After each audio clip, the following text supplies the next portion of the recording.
Well, hello there. This is Shane from Shane's Books and Review, and I hope you are having a great day today. We're going to be talking about another F. Paul Wilson book today by the name of The Haunted Heir, which is indeed another Repairman Jack book. And things are starting to get interesting. The last video said that I think that I had gotten to where I had left off on the series, and that was accurate. So I hadn't read this one before, and I'm kind of excited to go over it with you wonderful guys and gals. So essentially, Repairman Jack, there's a couple characters to know about. You've got Gia, which is his love interest. You've got Vicky, which is his kid. Well, might as well say his kid. Technically, he wasn't the father, but he's a dad, regardless. So there's that. In the previous book, there was a thing that happened with his sister that's kind of beaten him down just a little bit, and rightfully so. As this book opens up, he's in a funk. He's not been his normal self. Gia's noticed it. His friends have noticed it. Before we get into all this, let's talk about the narrations. The narration was done by Christopher Price. The long of it all is the narrations by this Christopher Price were incredible, but I would have really liked to see this Christopher Price do one of those. Like I said, it opens up, he's in a funk. He's not really doing so good on a professional or personal level.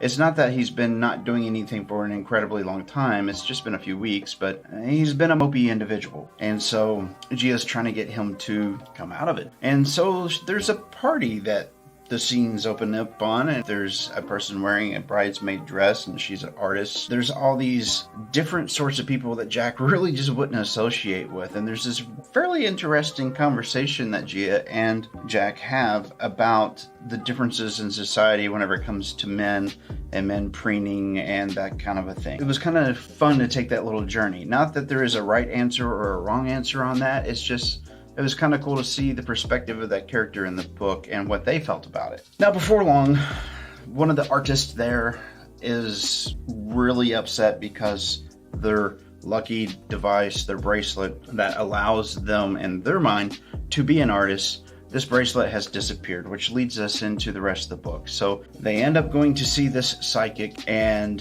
this psychic individual, of course, is maybe not on the up and up, but as soon as they get there, there's an earthquake and there's all kinds of craziness that's happening. And this book is really tied into the otherness that has been so prevalent in Jack's life. I've found that with this development of this underlying plot, this primary moving factor in Jack's life being this otherness versus the thing, not God, but this force that might step in for us, but only if it's going to directly be, I will lose this portion of space and time if I don't. So it's been neat to see all these things that have been coming, and it was like there was a target painted on his back, and now it's for sure that there's a target that's been painted on his back. I was starting to wonder what was going on with this book. It felt so much different whenever I first started to read it than the other ones have. And to be fair, I have reread each and every one of them up to this point. And so I had some of the feelings was that nostalgia of the books that I've been reading for Repairman Jack again, but also there was a newness to the story. There was more development of the story. And that's the thing that I really enjoy. And that's going to be our question of the week. What do you guys and gals think about that? Just character development or story development over a series? How important is it to you? Is it something that if the characters you're reading about absolutely suck, but it ties into the overall story and it's giving you a more enriched idea of the universe that you're reading about, does it make that kind of a thing sufferable? Does it make it a thing that becomes actually enjoyable because now you know this where you didn't before? I'd love to know. Tell me your comments, your questions, anything down there in the comment box.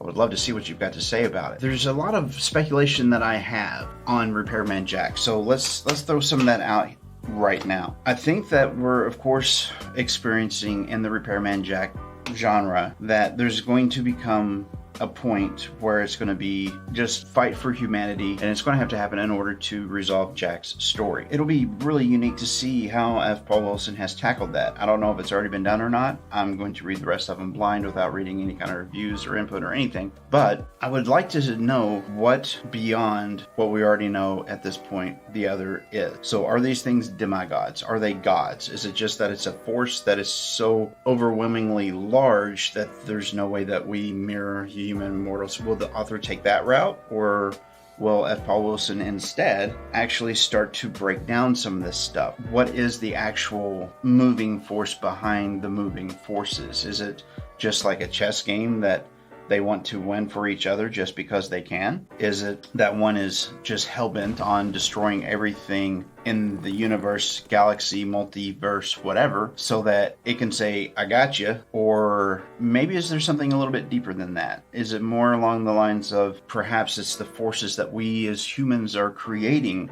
with our wants and desires around us? If our own negativity and such is actually a thing that's feeding force B versus our positivity and stuff, giving affords to force A. So one's kind of benevolent but not good, but doesn't really want to see it destroyed. The other one does, or so it seems. So it would be cool to see where we go in the stories that are going to be upcoming that I'll be reading with Jack on these items. So I challenge you, if you haven't ever read it before and you like supernatural type things that aren't really over the top, but can certainly be sometimes over the top if you just look at it for what it is, but within the story it fits, then I don't think that you're going to be disappointed at all. The story itself, though, is, if you read it on its own, it would stand up because it gives you just enough of that back information that you would be able to make it through and not go, who is this trash person? You would know and be able to develop your own thoughts and ideas upon the character, which is pretty cool. There's other authors that do that where they can, the characters, if you read particular stories, they'll make sense upon themselves and you don't have to have any foreknowledge of the series. And it's a useful tool to try to bring somebody into, well, I guess the fold, as it were, of your story and your universe. So that's been very enjoyable for myself. Now, where I left off talking about the story was the psyche, right? So there was an earthquake whenever they walked in.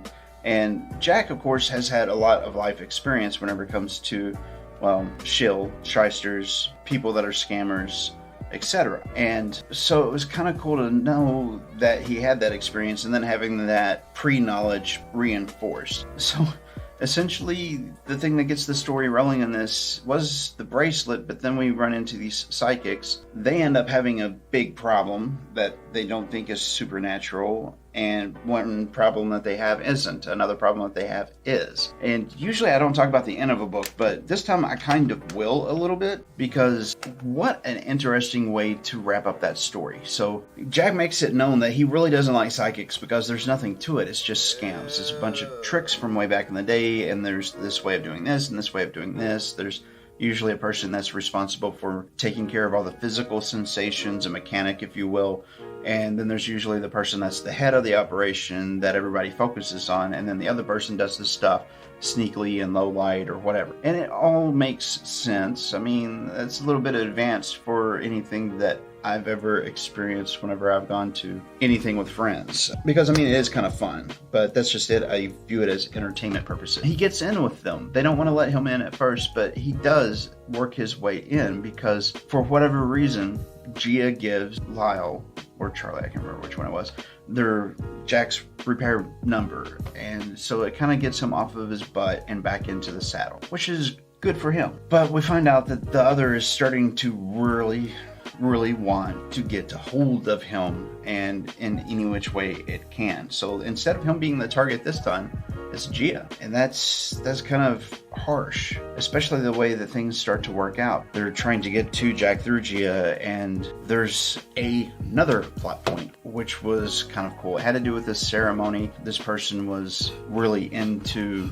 being old. So he had been around for a couple hundred years. So that was kind of the other part of the lure to get Jack into it, so that the other could target Gia. I've covered a lot, but I haven't given the story away. So that's kind of cool. And the way that this book ends, back around to that point now, was really neat. I really liked it.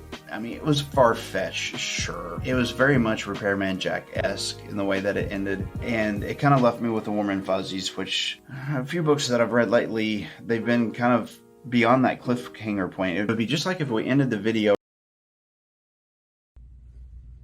right here. And that's annoying when that happens. It really is. That bothers me. I understand sometimes you want to let the imagination of a person run wild with a story, but that's not what this is. Not what I'm talking about. But I did like it. I like the story overall. I recommend it. It's worth your time, efforts, and energies if you enjoy those sorts of stories. And so if you haven't ever read them before, if you can get it from a library or wherever, or maybe if a friend has one, check it out. I think that you will enjoy it. So, like, share, subscribe. This is Shane from Shane's Reviews. I hope that your upcoming week is a great one. I look forward to seeing you next week. Not sure which one of these videos over here you may pick. If you pick one of those, though, I will see you in the next video. Peace.